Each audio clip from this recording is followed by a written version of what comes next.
Uber is not giving up the delusion of self-driving cars, and they are willing to do a fairly radical way of financing them to accomplish that goal.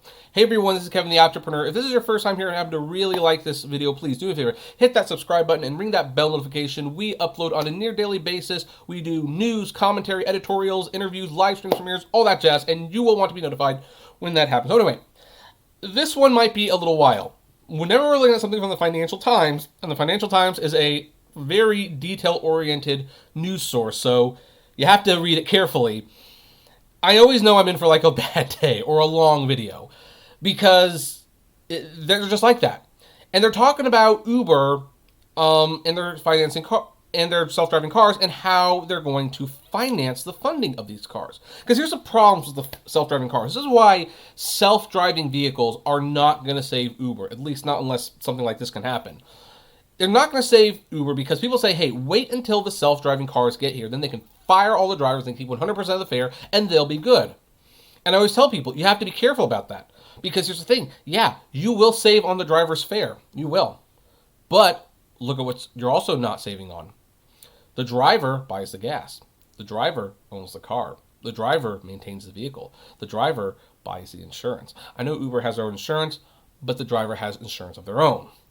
The driver buys the snacks. The driver cleans the vehicle. The driver is there to help prevent a bad situation from getting worse in some cases, particularly when drunk couples decide they want to fight in the middle of the Uber.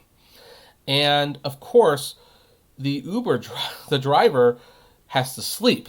So he takes his car off the road, which helps a little bit with congestion. That one's probably not a big concern for Uber, but those other things are. The driver carries all of those expenses.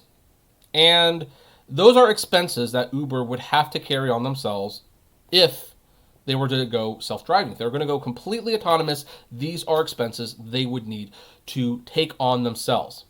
And the Financial Times is doing this report because apparently Uber CEO Dara Khosrowshahi acknowledges this is a problem. This is the big hurdle they face if they want to go fully autonomous. However, they might have a plan on how to fund it, and I find this to be fascinating. So we're going to have to read this one carefully. I've tried to get away from reading articles in full, but again, this is the Financial Times. This isn't the New York Times. Like, you know, these guys are really, really detailed, and we want to make sure we understand what's going on. So anyway, Financial Times, well, not Financial Times, Patrick Jenkins writes, taking an Uber has entered the lexicon as surely as doing the hovering or making a Xerox. Along with U.S. rival Lyft and China's Didi Chuxing, Uber and other tech-enabled taxi services or ride-sharing operators, as they like to be known, are transforming urban transport. One thing they have failed to do, so far at least, is to make a profit. It's true, they've not made any money so far. Hopes are pinned on the economics of autonomous cars. Eliminating the overhead of paying people to drive vehicles could boost profitability significantly. But there's a snag. Without car-owning drivers, the transition to autonomous vehicles could also blow up the company's balance sheets by lumbering them with the cost of owning millions of vehicles. Unless financial innovation intervenes, and that is just what Dara Khosrowshahi, Uber's chief executive, is dreaming of. For early-stage tech companies to make money is, of course, deeply unfashionable. Faithful investors cling to the theory that revolutionizing an industry is a costly business that will pay off in the long run. It doesn't always work that way. Scaling up should normally help, but when it comes to ride-sharing, the numbers often do not add up. Disclosures last year by Didi Chuxing showed it was losing $2 on every $100 taxi fare. The bigger it gets, the more money it loses. And keep in mind, Didi does not have self-driving vehicles. This is just them subsidizing the rides. So once you throw in the fact that they need to own their own vehicles, then it becomes a much bigger problem. Uber's profit trend is more encouraging. The group lost $1.2 billion in the quarter to September, up 18%, but that was owing to non-taxi activities such as food delivery, which, by the way, they also want to replace all the drivers on Uber Eats. Ride-sharing made an underlying operating profit of more than $600 million, up by more than half on a year earlier. Investors seem unconvinced. Since its float last year, the stock is down 20%. Mr. Khosrowshahi, who replaced Maverick co-founder Travis Kalanick in 2017, is continuing with a margin-boosting strategy, including a program to trim some of its more extravagant punts. But more radical change may depend on driverless cars. Ride-sharing operators give their drivers 75 to 80% of the fare. Well, they do in California anyway. Without drivers, margins would jump. But how to solve the problem that no drivers means no cars? The last thing Uber would want is to see its relatively capital-light balance sheet, a mere $32 billion at the last count, expand into one that owned all 4 million of the vehicles in its network. By the way, I should take a moment to pause, and I want to mention Uber has stated that Uber drivers are not important to their business model.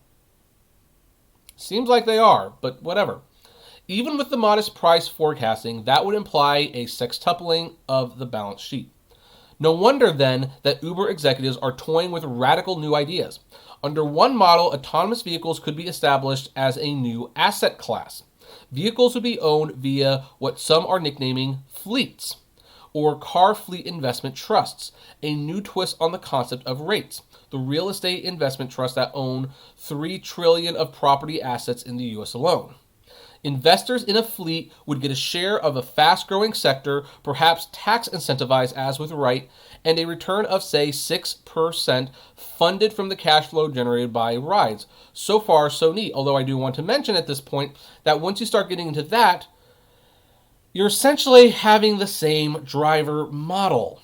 You are contracting people to lend you their vehicles for rideshare, except you just don't have a driver in there right now.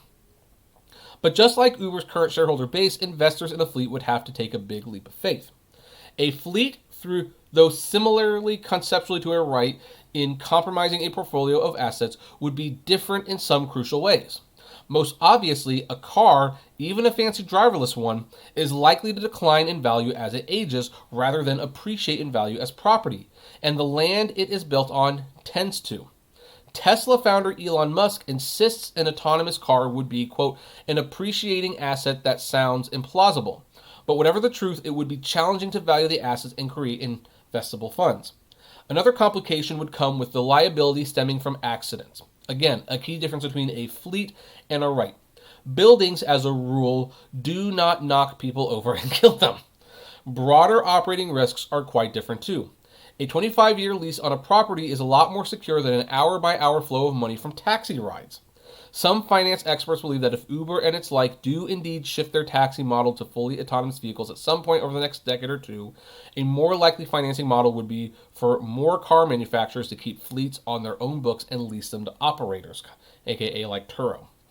Then again, the longer or ultra-loose monetary policy persists and investors' hunger for returns intensifies, the more likely it may become that financial wizards, with some encouragement from Uber, etc., overcome the challenges and build those fleets after all. So basically, after all of that, and that is complicated, I know, that Uber would basically fire all the drivers, they lose all those cars, obviously, but then they would partner with a fleet who would basically lease them the car a la Turo on an hour-by-hour basis. They would get a little bit of a kickback, a much lower kickback, I would assume, than what the drivers would take because, the drivers are taking their own personal time. If you own an autonomous vehicle and you can lease them out, you're just leasing the cars out. You can collect whatever the fee was for the operating expenses and then like a little extra for yourself. And if you own like a lot of these, and companies could own a lot of them, then you could eventually make a little tidy profit. Heck, I bet you Amazon would probably jump in on this.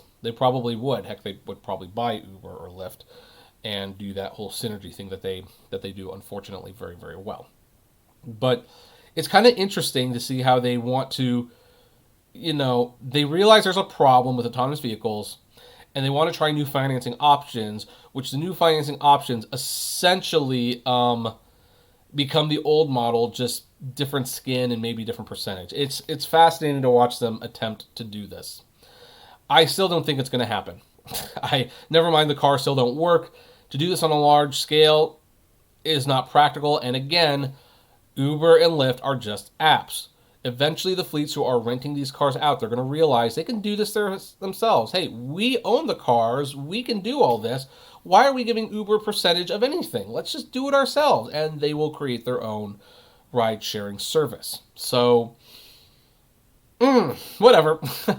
Uber is still fun to talk about. I might not talk about them 3 times a day, but boy, they're still fun to talk about. But anyway, I'd like to know what all of you think about this. Do you think this is a practical solution for Uber, or do you think this is not a practical solution? I would like to know. Comment below, like, favorite, share, subscribe. And as always, flame responsibly.